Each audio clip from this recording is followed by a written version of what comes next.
Seguimos con más aquí en las noticias de la mañana del Heraldo Televisión y vamos con más de Ruta 2024. Al inicio del programa les comenté sobre la reunión que sostuvo Claudia Sheinbaum con las y los legisladores que llegarán a la Cámara de Diputados y al Senado en la siguiente legislatura que arranca el 1 de septiembre. Y justo para hablar de este y muchos otros temas, me da mucho gusto recibir aquí en el estudio a Mario Delgado, el presidente nacional de Morena. Bienvenido, Tocayo, ¿cómo estás? Buenos días. Tocayo, gracias por la invitación. No, hombre, saludos gracias a la gente. Gracias por Que nos venir. ve. Hay muchas cosas que platicar, sin duda alguna, del proceso electoral que culminó el 2 de junio con esta mayoría abrumadora de Morena y de sus aliados, pues en las gubernaturas a nivel federal, en la votación presidencial y en las cámaras. Y particularmente en las cámaras es lo que también ha generado algo de polémica sobre esta mayoría calificada en diputados y muy cerca de la mayoría calificada en senadores. Platícanos un poco de lo que se ha vivido dentro del movimiento y de Morena después del 2 de junio. Bueno, ayer fue un día importante, Mario, justamente porque nos reunimos con todos los diputados, diputadas, senadores y senadoras electos. Y bueno, pues sí se veían muchos. Sí, la sí. La pues foto de la aplanadora. Más de 450 legisladores electos que arrancan el 1 de septiembre. Era importante para la presidenta. La fotografía, mira, nada más fue en uno de los salones del World Trade Center o en todo el World Trade Center, porque ¿dónde cabían tantos? Sí, ahí los organizamos. Quedó muy bien la foto histórica. Sí, esa gran histórica mayoría que, a ver, Mario, haciendo un recuento, mayoría calificada en Cámara de Diputados, casi en senadores, la mayoría también en 27 congresos locales. Sí. Lo cual, el mensaje, me parece, el 2 de junio de la gente es que Claudia Sheinbaum sea presidenta y que tenga el constituyente para llevar a cabo las reformas. Esto es la mayoría en las cámaras, en el Congreso y en los congresos locales. La gente se pregunta ahora, esa es la pregunta, ¿no? ¿Y qué van a hacer con esa mayoría? ¿Es demasiado poder? No, ya tuvimos la mayoría calificada.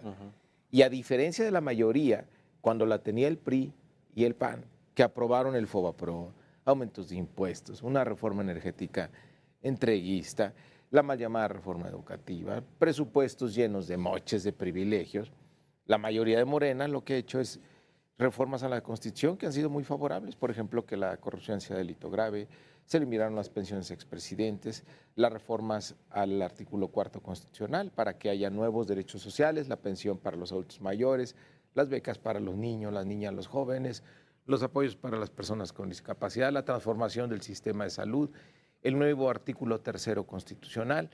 Para eso hemos usado la mayoría calificada, la creación de la Guardia Nacional. Entonces, en esta ocasión, además, hay un paquete de reformas, de 20 reformas que presentó el presidente en febrero y que Claudia Sheinbaum hizo campaña y en todas las plazas públicas de este país le pidió a la gente que no solo votara por ella, sino que le diera el apoyo en el Congreso para aprobar estas reformas y otras que ella está planteando, y la decisión de la gente fue apoyarla.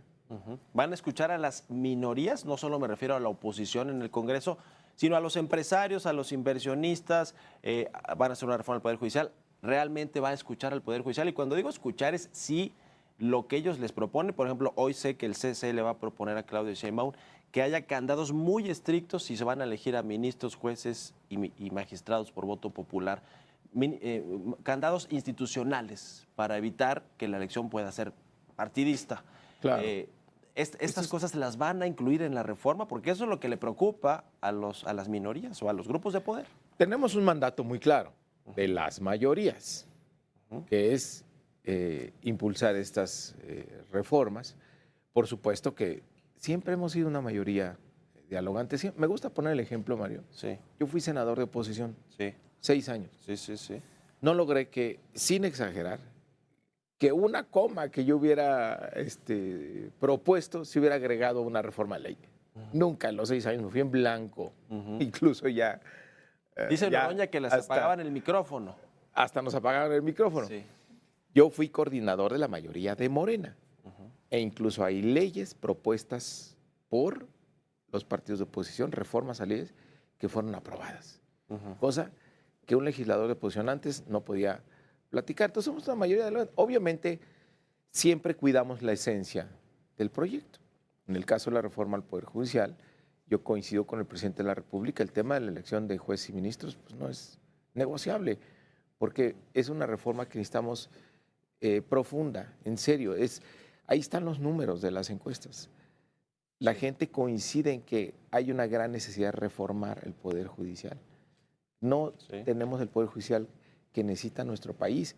Y lejos de generar incertidumbre, debería generar certidumbre que vayamos hacia una reforma que garantice en verdad un Estado de Derecho y un acceso de la justicia para todas y para todos.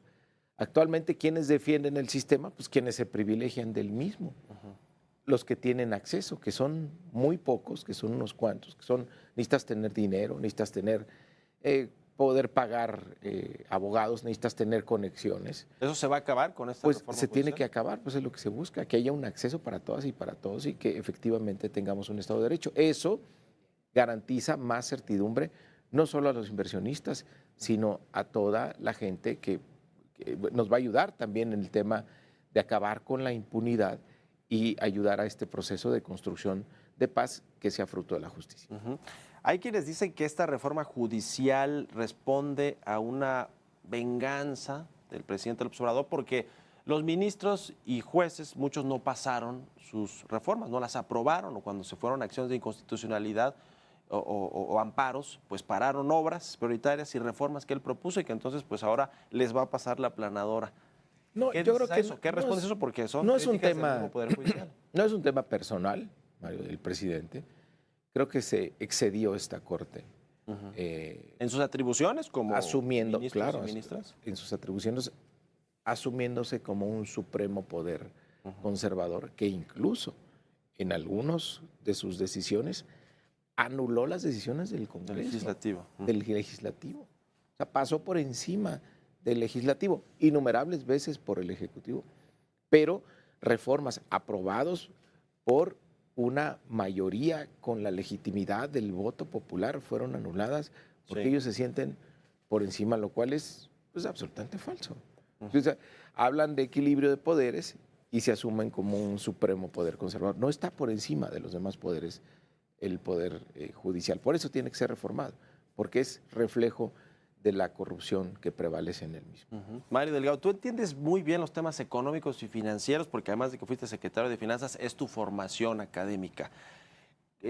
¿Cómo lees a los mercados, las reacciones que tuvieron los mercados financieros a estas mayorías en el Congreso y lo que ha venido sucediendo en los días posteriores? ¿Ha habido nerviosismo y hay turbulencias en los mercados financieros? Ya, ahí hubo nerviosismo. Lo importante son los datos de la economía real. Son muy sólidos. Los fundamentos de la economía mexicana son muy sólidos. Tienes finanzas públicas muy estables. No recurriste al sobreendeudamiento. Al contrario, fortaleciste los ingresos propios. No se aumentaron los impuestos, ¿no? Hubo certeza para la inversión. Y además hay que ver los números, Mario. La inversión extranjera directa el año pasado fue cifra récord. La inversión extranjera no es capital especulativo, no es de que llegan hoy y mañana se van. Es el de las plantas. Son fierros, son fábricas, son terrenos, son bodegas, son parques industriales, son inversiones que tardan en madurar. Entonces, el capital extranjero es el más celoso. Si están llegando niveles muy importantes, quiere decir que hay confianza en la economía de México. En estos días también han seguido los anuncios de nuevas inversiones.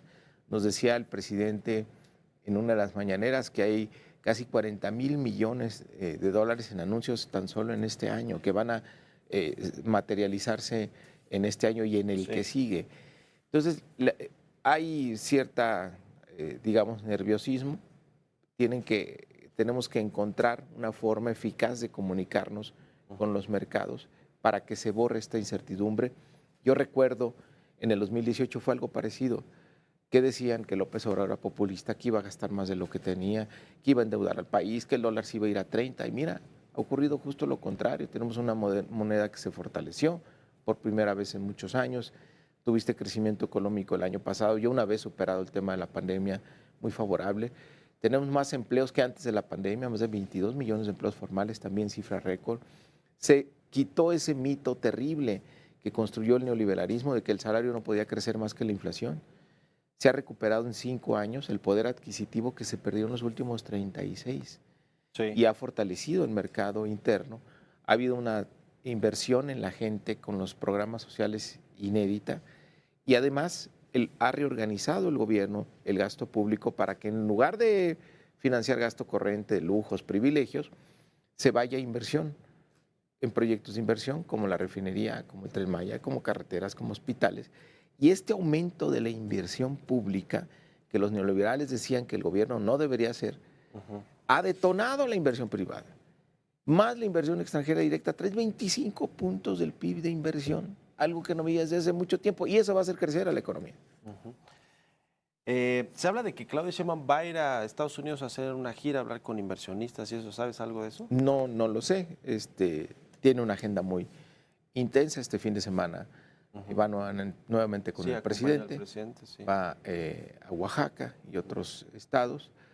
Va a estar viajando con el presidente, así lo anunciaron. Entonces vamos a ver si le da espacio para ir a Estados Unidos. No sé si lo tenga planeado. El TEMEC estaría en riesgo, el acuerdo comercial México, Estados Unidos, Canadá, con reformas constitucionales como la reforma judicial o la de los organismos autónomos, que no está como la prioridad para sacarla en septiembre, pero seguramente estará en el tintero ahí. A lo mejor se dictamina ahora mismo para que la puedan votar pronto en la siguiente legislatura. Ya hubo un primer llamado de un representante de Estados Unidos al decir, a ver, aquí el asunto es que nosotros tenemos que tener certidumbre de nuestras inversiones y de la relación comercial que tenemos con México y vamos a revisar lo que se apruebe con la reforma judicial. Yo revisé puntualmente la declaración de ese legislador y reconocía que somos un país libre, soberano, con nuestras propias leyes y que confían en nuestro país. Por ahí se le quiso dar otro spin, pero leyendo puntualmente no hay duda. Ahí qué bueno que no tengan dudas. El propio tratado tiene sus mecanismos de solución de controversias. Sí. Hay mesas de diálogo con el gobierno de los Estados Unidos como no había habido en muchos temas. Son mesas de diálogos permanentes de alto nivel. Así se va a mantener una buena relación con los Estados Unidos y no se pone en riesgo las inversiones. Al contrario, el que tengamos realmente un Estado de Derecho fortalece a nuestro país como destino de inversiones, tanto extranjeras como nacionales.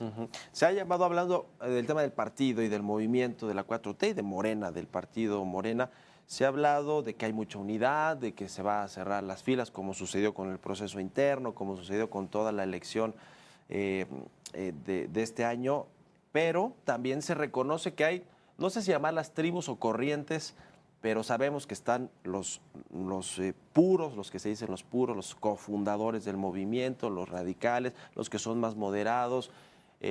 ¿Cómo hacer para que haya una homologación de todas esas corrientes? Déjame llamarlas así, yo las pongo de esa manera. Mira, no llegan a ser corrientes y la clave está en que si tú perteneces a una corriente o a un grupo que no están reconocidos en los estatutos del partido, que por eso pertenencia tú tengas derecho a una candidatura.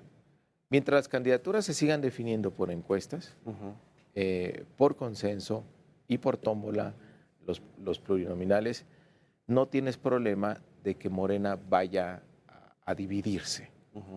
Entonces hay que ser muy respetuosos de los principios de nuestro movimiento.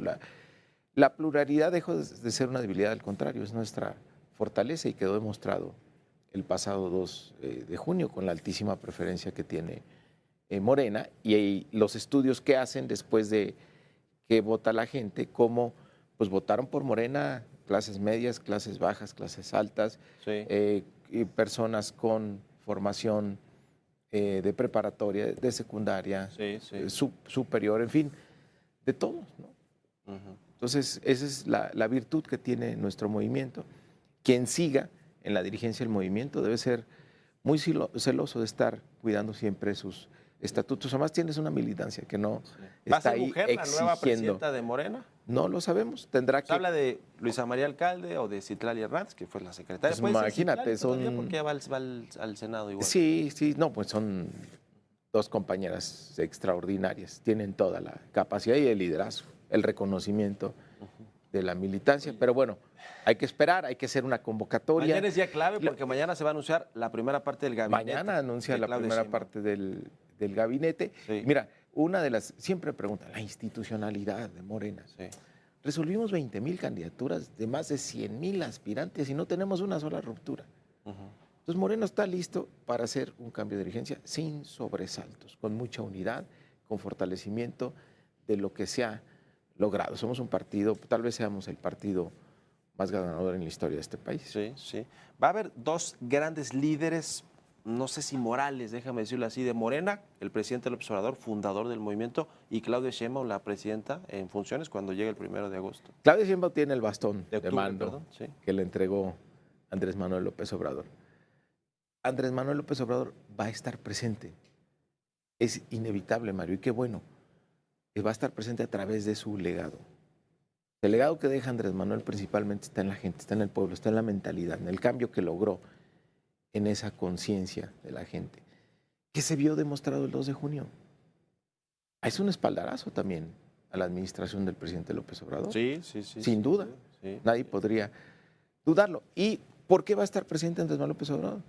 Porque creo que durante muchos años, o tal vez esto ya sea irreversible, no van a regresar gobiernos basados en la corrupción, en los privilegios, que ignore al pueblo, o que no diga un gobierno, no, pues ya vamos a quitar las pensiones a los adultos mayores, o ya no va a haber becas para los niños, para las niñas, o ya no vamos a aumentar el salario, regresan los gasolinazos, el aumento de impuestos. Eso el pueblo ya no se lo va a permitir y ese es el legado de Andrés Manuel López Obrador y por eso él va a seguir presente. Ahora nosotros, como digamos, personas que tenemos cierta representación, también tenemos la obligación, eso se lo dije ayer a los diputados y senadores electos, tenemos la obligación de mantener vivo su legado a través de los principios de nuestro movimiento para lograr la regeneración de la vida pública de este país. Cuando el presidente López Obrador se reunió con los legisladores salientes para agradecerles por el tiempo que estuvieron en el Congreso y porque lo apoyaron con sus iniciativas de reforma, les dijo, según nos han contado legisladoras que estuvieron allí, que pues la nueva administración o Claudia Sheinbaum iba a ser más moderada, ¿no? Porque él se había ido demasiado hacia un lado, entonces el péndulo iba a regresar de alguna manera. Obviamente sin perder los principios, sin zigzaguear, como se dice, o sin ir para atrás, como dijo el fin de semana, ni para agarrar impulso. Pero tú lo ves así también, digamos, va a ser un gobierno de alguna manera más incluyente y que va a contemplar más de lo que pidieron algunas minorías o grupos de poder en este sexenio y que no se les cumplieron. Yo creo que vas a tener, mira, el tono del debate político pues también depende de la oposición. Y si siguen con su estrategia de mentiras, de calumnias, de tratar de desinformar a la gente, pues van a tener por parte de nosotros la misma respuesta. Denunciar su campaña de mentiras, denunciar sus falsedades, denunciar sus calumnias. Y por lo visto, pues en esa siguen, no entendieron nada el 2 de junio, que la gente no les cree sus mentiras. Tienen que cambiar la forma en cómo se comunican con el pueblo de México, respetándolo, empezando a respetarlo, porque si siguen con la idea de que pueden mentir porque el pueblo es ignorante y les va a creer, pues ya se equivocaron, los ignorantes son ellos. Oye, con todo y todo hay 16 millones de mexicanos que sí votaron y que no están de acuerdo con la 4T. Y pero que les va a ir muy bien, los vamos a convencer, porque la economía va a seguir creciendo, porque se va a seguir fortaleciendo la seguridad, porque vas a tener con Claudia Sheinbaum nuevos programas sociales para las mujeres entre 60 y 64 años, becas para todos los niños y niñas en educación básica, lo cual va a fortalecer mucho el acceso a la educación en el país. Y, bueno, otra serie de propuestas que ella va a hacer que beneficia a todos sin distinción. Oye, ¿qué va a pasar? Dos últimas preguntas, Mario Delgado, con el Partido Verde y el PT, que son sus aliados claramente y lo van a hacer en el Congreso, en las cámaras, pero ellos no creo que estén tan de acuerdo, y porque he platicado con algunos, de esta reforma política de eliminar a los plurinominales, que también está en el tintero, y la de la no reelección de los legisladores y alcaldes. ¿No será este uno de los puntos de desencuentro con ellos? No, ellos asumieron la plataforma que teníamos nosotros para la campaña, los diputados y diputadas, senadores del Verde, del PT en alianza con nosotros, Pues teníamos la misma plataforma.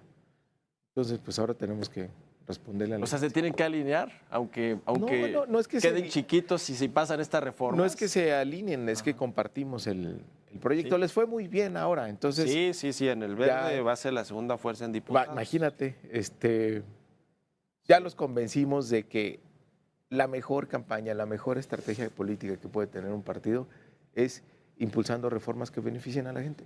Oye, entonces estarán Y pendientes. eso lo ves luego en la elección. Sí. Estarán pendientes de la revocación de mandato, ¿no? Que será en el 27, en el 26. Sí, se puede convocar después del 27, exacto. El 27. Estarán todos muy pendientes también a ese sí, referéndum, ¿no? Sí, vamos a ver cómo es muy pronto, cómo evoluciona las cosas. Oye, Mario Delgado, presidente nacional de Morena. Bueno, a ver, tú hiciste un gran trabajo como presidente del partido de Morena con todos estos resultados de los estados. ¿24 estados tiene hoy Morena? Vamos a llegar a 24. Van a llegar a ahora 24. Que tomen posesión los electos. Con la toma de posesión, bueno, con estas mayorías abrumadoras en el Congreso, en los congresos locales.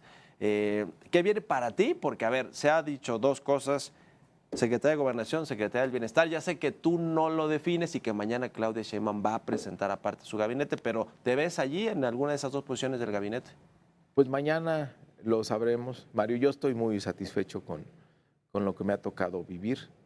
No soy yo el que ha obtenido los triunfos, es la gente, es la preferencia de Morena. Morena es una idea que tiene el pueblo de México, que nos da identidad de justicia, de fraternidad, de poner por delante primero a los más necesitados. Por eso tiene un gran sentido humanista.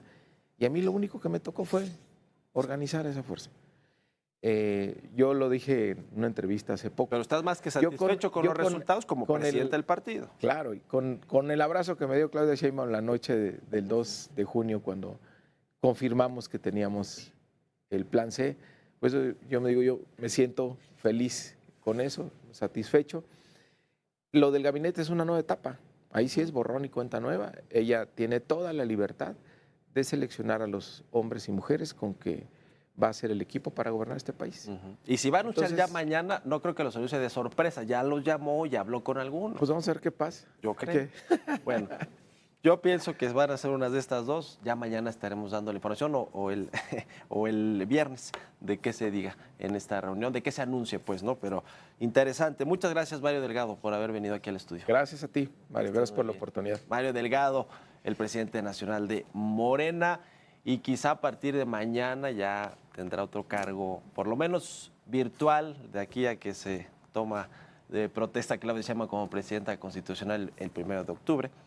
Ya veremos qué cargo será ese si es que va al gabinete. Vamos.